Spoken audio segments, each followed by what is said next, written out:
নমস্কার বন্ধুরা, অমৃতকুম্ভ চ্যানেলে আপনাদের সবাইকে স্বাগত জানিয়ে আজকের রেসিপি শুরু করছি। আমি আজকে বানাচ্ছি কুলের আচার।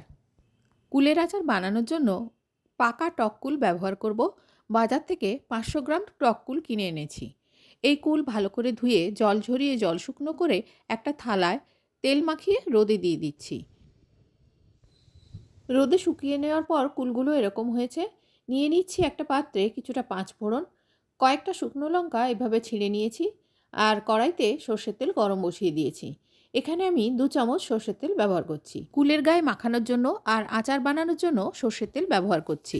তেলের মধ্যে ছেঁড়া লঙ্কাগুলো দিয়ে দিলাম। লঙ্কাটা ভাজা হলে পাঁচফোড়নটা দিয়ে দিচ্ছি। পাঁচফোড়ন ভাজা হয়ে গেলে রোদে শুকনো করা কুলগুলো দিয়ে দিলাম। তেলের মধ্যে কুলগুলো নাড়াচাড়া করতে থাকবো। মিনিট 2-3 পর দিয়ে দিচ্ছি 1 চামচ নুন আর হাফ চামচ গুঁড়ো হলুদ। কুলগুলোতে নুন হলুদ খুব ভালো করে মিশিয়ে নিয়ে মিনিট খানেক পরে দিয়ে দিচ্ছি পাটালি গুড়। কুলের আচার বানানোর জন্য 400 গ্রাম খেজুর গুড়ের পাটালি ব্যবহার করেছি। এই সময় গ্যাসের ফ্লেমটা লোতে রাখতে হবে। গুড় গলে যাওয়া পর্যন্ত লো ফ্লেমে রান্না করতে হবে।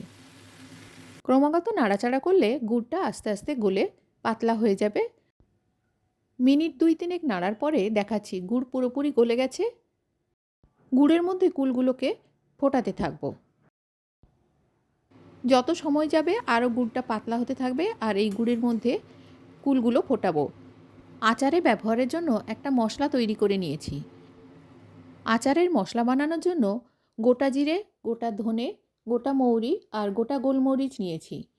আর নিয়েছি মেথি দানা। ধনে মৌরি জিরের পরিমাণ যতটা হবে গোলমরিচের পরিমাণ আর একটু কম হবে। গোটা 3 শুকনো লঙ্কা নিয়েছি। গ্যাসে মিডিয়াম ফ্লেমে শুকনো কড়াই বসিয়ে জিরে ধনে মৌরি আর গোলমরিচটা প্রথমে দিয়ে দিচ্ছি। এগুলো অল্প পরিমাণ ভেজে নিয়ে সব শেষে দিচ্ছি মেথি দানাটা। আবারও একটু নাড়াচাড়া করে সব শেষে দিচ্ছি শুকনো লঙ্কা। লঙ্কার বোটাগুলো ছেড়ে দিয়ে দিয়েছি। মশলাগুলো ড্রাই রোস্ট করে নিয়ে একটা প্লেটে ঢেলে ঠান্ডা করে নিচ্ছি। তারপর গুঁড়ো করে এই মশলাটা রেডি করে রেখেছি। এই মশলা যে কোনো আচারেই ব্যবহার করতে পারেন।